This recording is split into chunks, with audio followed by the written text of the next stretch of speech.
C'est vrai tant attendue, c'est pourquoi je stresse, parce qu'elle est très attendue, parce qu'elle relève d'un contexte endémique et épidémiologique particulier de cette maladie qui sévit malheureusement dans le monde et à l'échelle nationale. Et tous les cliniciens ne s'arrêtent pas de contacter les pneumophthysios de référence de la ville à chaque fois qu'ils ont des problèmes, que ce soit dans le dépistage ou dans le diagnostic. Donc vraiment, c'est des recommandations vraiment qu'il faut bien travailler, à l'instar de toutes les recommandations, bien sûr. Je ne sais pas ce que je vais faire 25 minutes, mais bon. Je suis désolée, c'est pas grave. Comité d'organisation.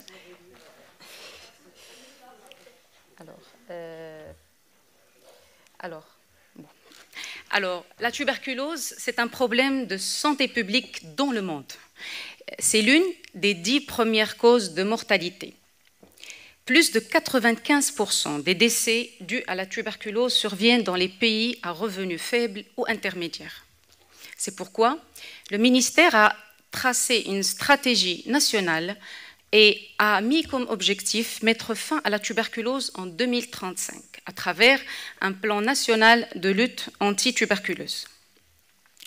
Le Maroc est classé parmi les pays à forte incidence de tuberculose et le Maroc, donc, il y a une répartition de cette incidence avec une augmentation importante dans les régions à forte concentration de population, notamment Tanger, Tétouan, Al-Hossima, Rabat Salé, Kenitra, Casablanca, Stade, Fès, Meknès, avec une incidence qui dépasse 90 pour 100 000 habitants.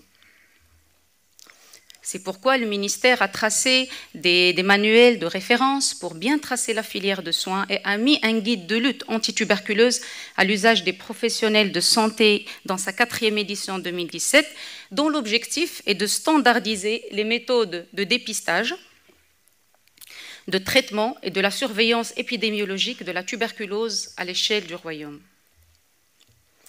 Cette maladie, elle se transmet, bon, juste des rappels, elle se transmet par voie aérienne quand il s'agit de tuberculose pulmonaire ou laryngée, par une toux, des éternuements, le chant, parfois même la parole, à travers des microgouttelettes de Mycobacterium tuberculosis qui se localisera dans les alvéoles du sujet contact. Il y a aussi une autre forme de transmission en dehors de l'aérienne, c'est à travers la consommation de lait non pasteurisé quand on a le Mycobacterium bovis et qui peut donner la tuberculose digestive et ganglionnaire. Le contact avec un patient tuberculeux n'est pas toujours synonyme dans la population normale de tuberculose, vu que 5% uniquement après une exposition à une tuberculose contagieuse, je parle bien d'un sujet immunocompétent, sous aucun traitement immunosuppresseur, 5% uniquement vont faire une tuberculose pulmonaire précoce, alors que 95% vont faire une infection tuberculeuse latente. Parmi ces 95, 5% uniquement vont faire une maladie tuberculeuse tardive, 90% des gens ne vont pas faire de maladie, alors qu'ils sont porteurs du BK à travers cette infection tuberculeuse latente. Pourquoi ils ne font pas la maladie? Parce que la tuberculose, le BK, il est bien cerclé dans des situations d'immunocompétence par un certain nombre de cellules, à savoir les macrophages épithélioïdes gigantocellulaires producteurs de lipides, les lymphocytes, donc avec des néovaisseaux, ce qui définit le jeune granulome. Avec la maturité, ce granulome, il va liquéfier les débris de l'antigène mycobactérien, il gardera les macrophages épithélioïdes avec les lymphocytes et bien entendu une coque fibroblastique avec fibrose.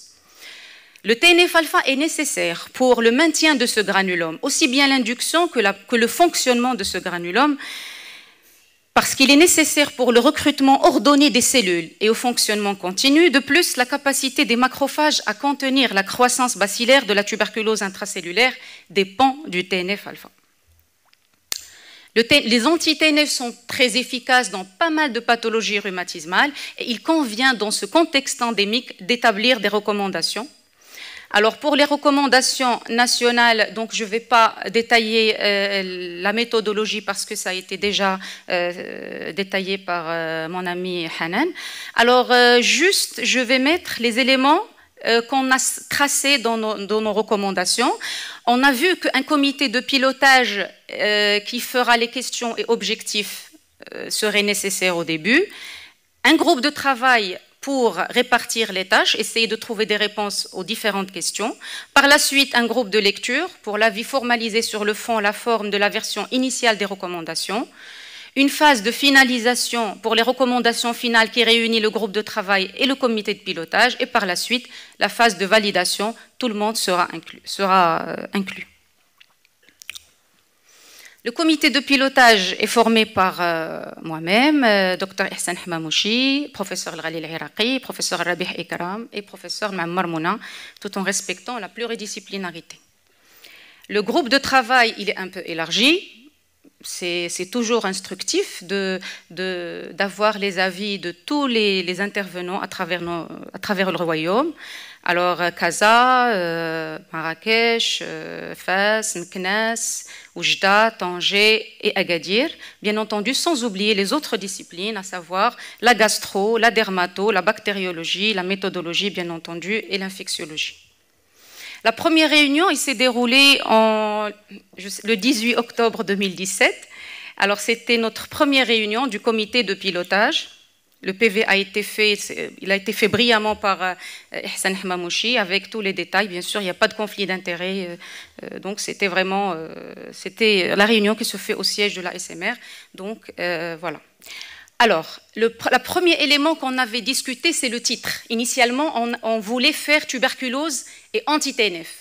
Alors l'idée, donc la discussion, il a fait qu'on préfère plutôt la tuberculose et biothérapie, comme ça on peut avoir un guide plus général.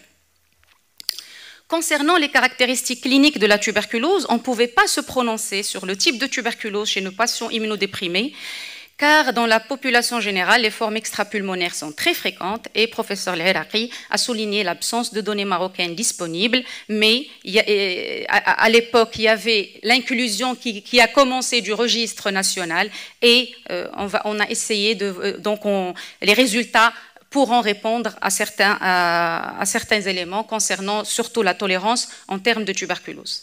On a parlé aussi de cette complication redoutable qui est le syndrome de reconstitution immunitaire, syndrome inflammatoire de reconstitution immunitaire, qu'on considérait comme problème grave et qui mérite d'être défini. Et bien entendu, même ce syndrome, les facteurs prédictifs seront très importants à y répondre à travers éventuellement le registre. Donc on avait posé plusieurs questions. IGRA, place dans le dépistage des tuberculoses latentes, seuil à interprétation, place de l'IDR, comment le réaliser, comment le lire, les critères de qualité d'une radio standard, les antécédents de tuberculose traités, quel bilan demander, comment l'interpréter, quelle conduite à tenir, le délai entre chimioprophylaxie et début des anti-TNF, le syndrome de reconstitution immunitaire, conduite à tenir vis-à-vis des anti-TNF, les tuberculoses résistantes, la place du gène expert, la gestion de la tuberculose active sous anti-TNF, quand reprendre l'anti-TNF, la fiche de notification, tous ces éléments étaient soulevés dans cette première réunion.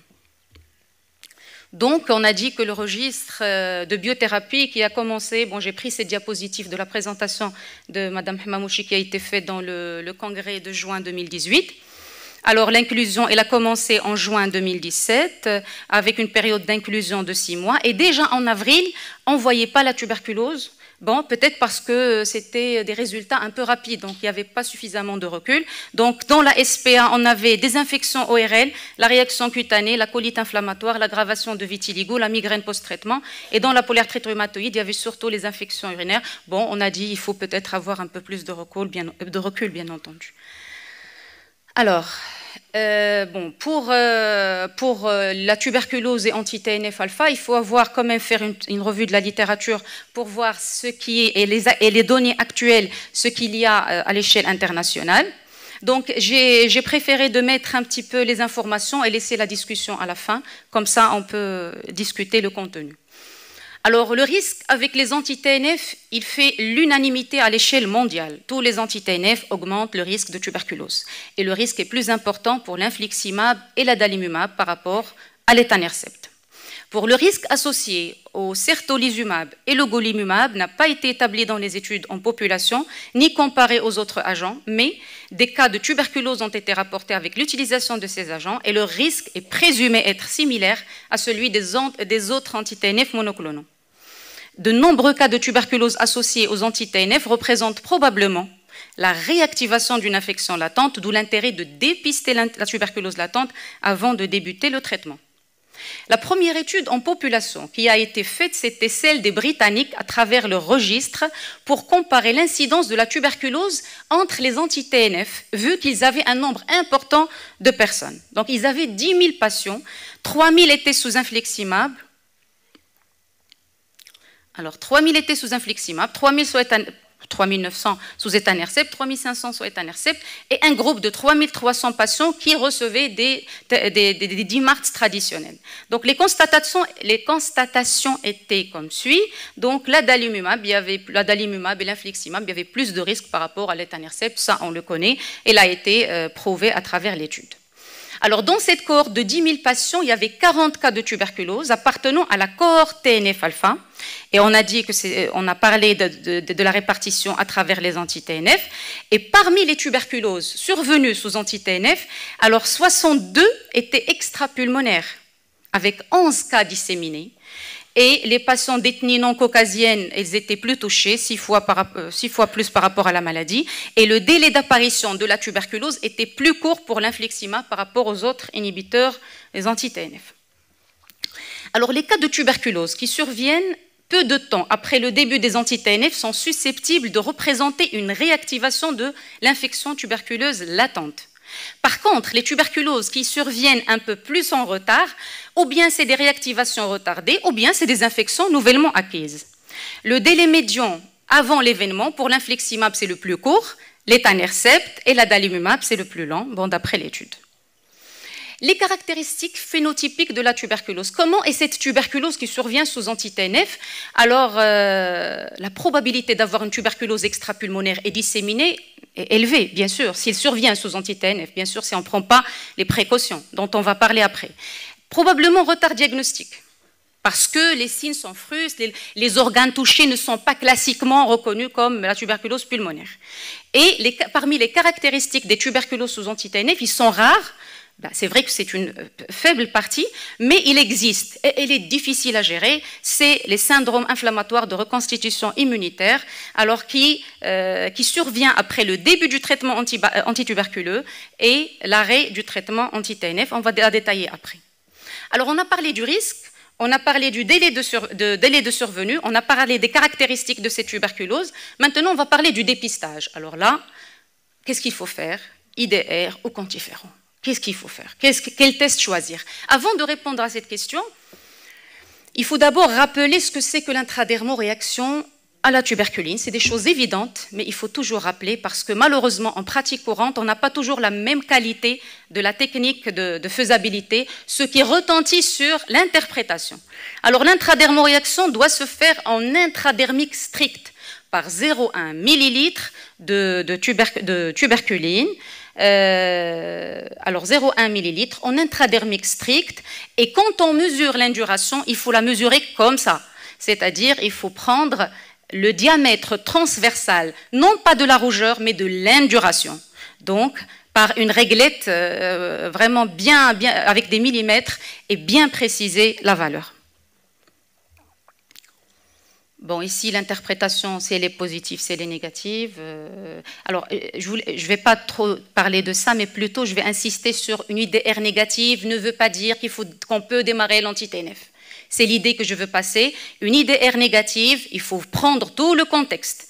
Ou bien s'il n'y a pas d'infection, ou bien le malade, il est dans la phase anti-allergique, ou bien le patient, il a d'autres problèmes énergisants. Donc, il faut voir vraiment tout le contexte et on va voir ça dans les algorithmes faits par la CER.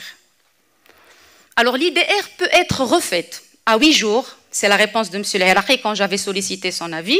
Mais dans la littérature, de quelques jours à 1 an, on peut refaire l'IDR pour chercher l'effet booster, surtout qui peut se faire parfois une hypersensibilité retardée qui nécessite d'être réactivée et le diamètre doit augmenter de 6 mm pour parler d'un effet booster de l'IDR. Alors pour l'IGRA ou le TLIG, donc interférent gamma release SC, ou bien le test de libération de l'interférent gamma, il détecte l'interférent gamma quand on stimule les lymphocytes T par des antigènes spécifiques de Mycobacterium tuberculosis. Au Maroc, on a le quantiférant et la sensibilité et la spécificité, elle est supérieure à l'IDR et elle n'est pas affectée par la vaccination.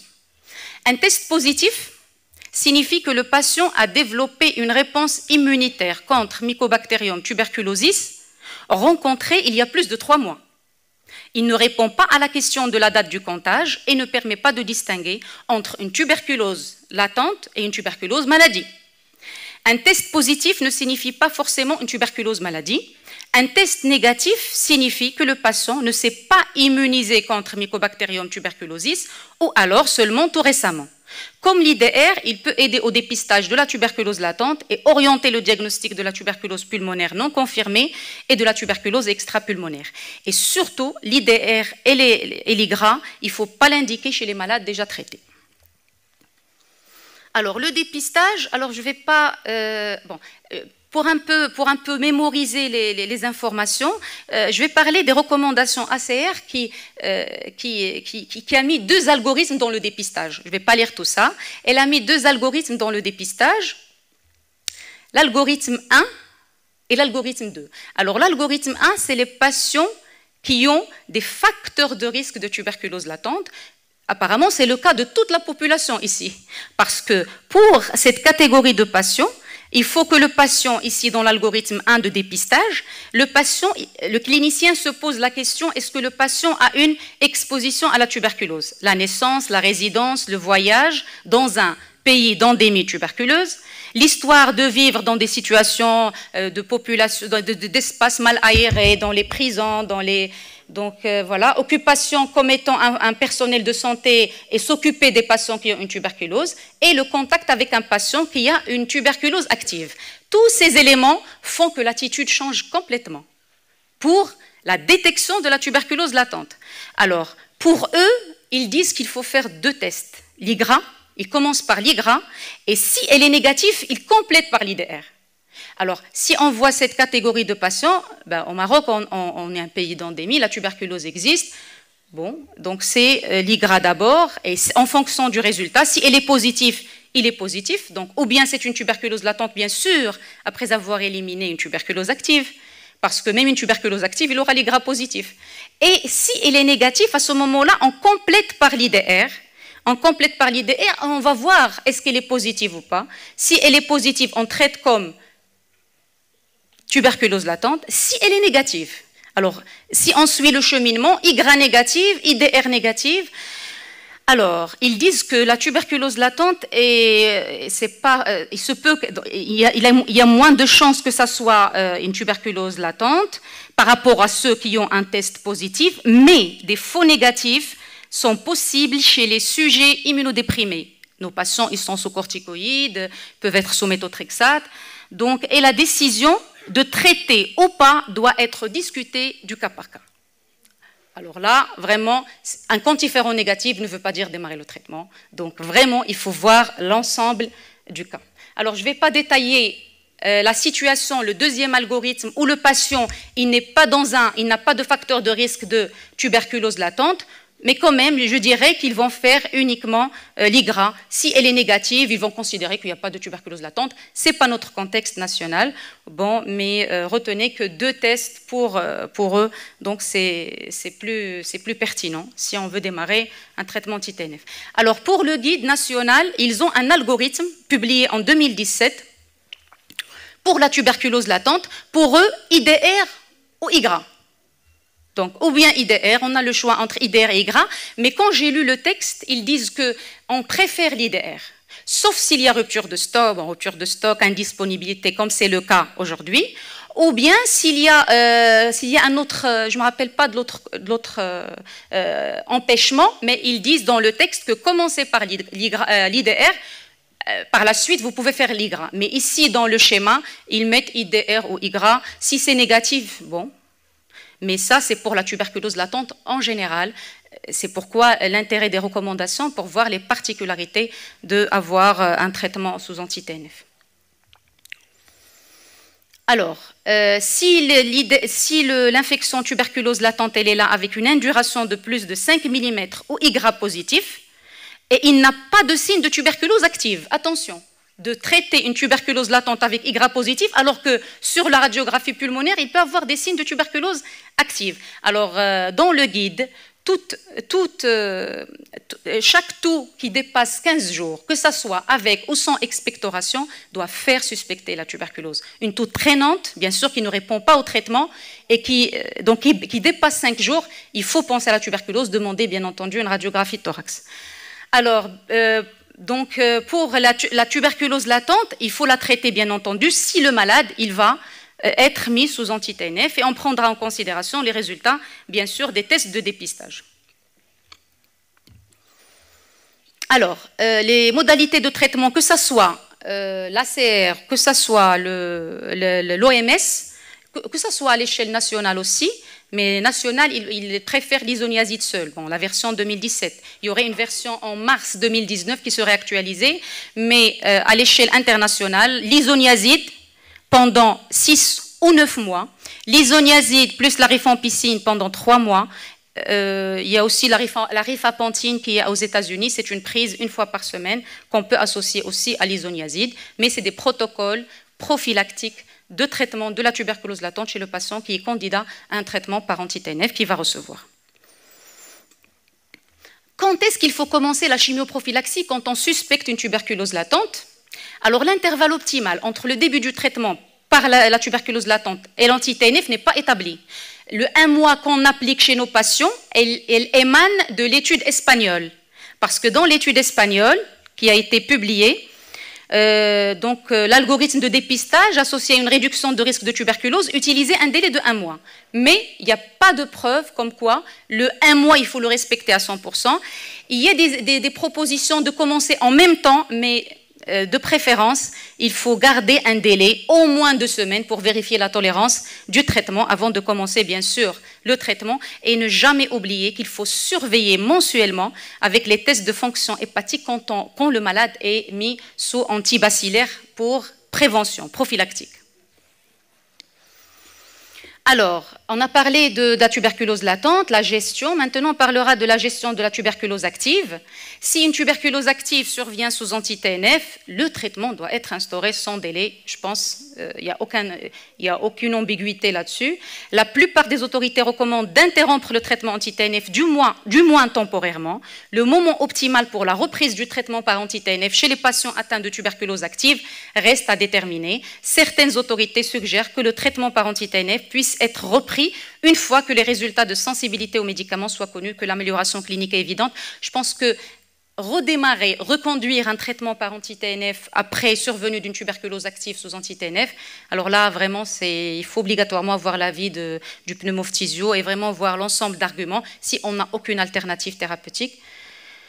Voilà. Alors, pour les régimes thérapeutiques au Maroc, il y a la tuberculose pulmonaire, la tuberculose extrapulmonaire, je pense qu'il parle de la tuberculose pleurale ou la tuberculose ganglionnaire.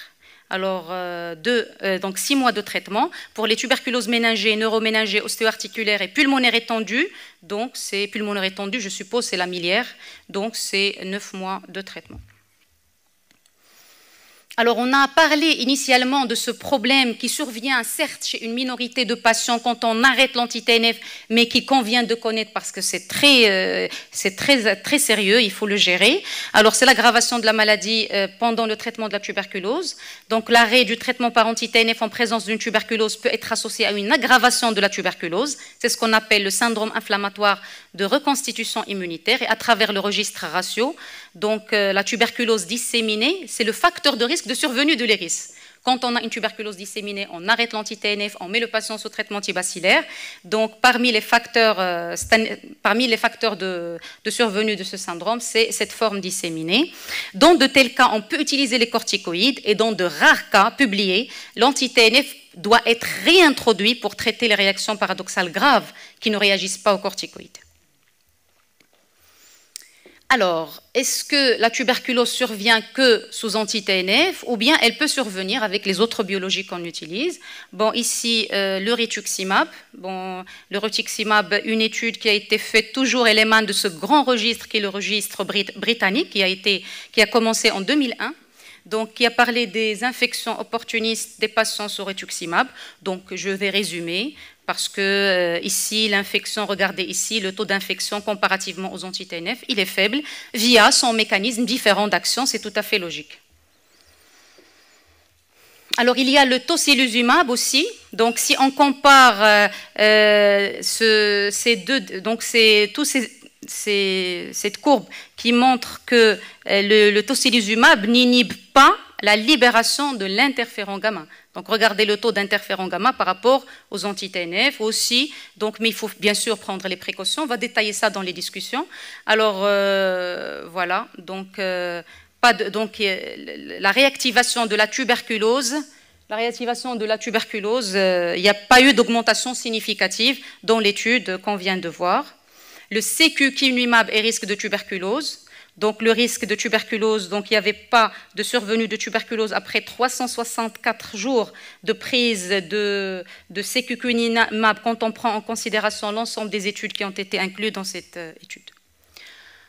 Alors, donc, en revenant à nos recommandations, donc les recommandations, certes, ils sont importantes. On a juste fait une première rencontre.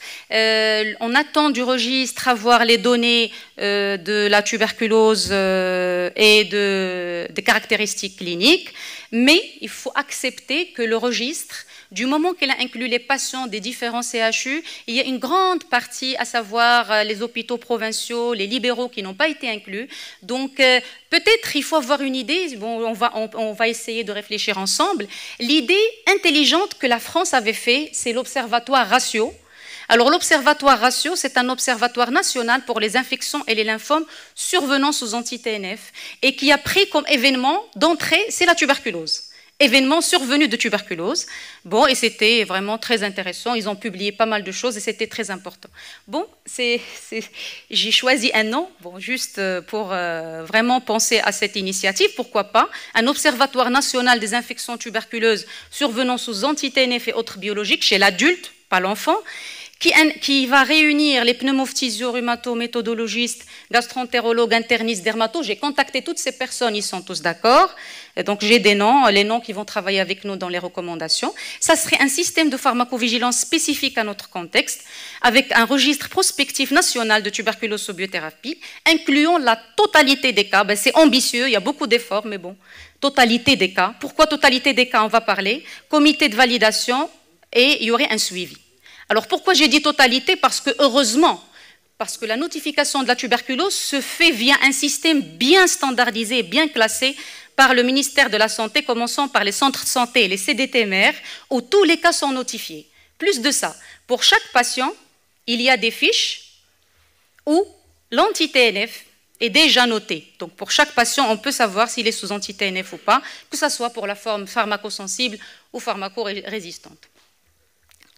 Bon, je voulais conclure par un cas, mais bon, c'est un cas, mais je voulais quand même, c'est un cas qu'on vient de voir le jeudi, on vient de diagnostiquer un problème chez une patiente sous infliximab, qui l'a pris, elle était à S8.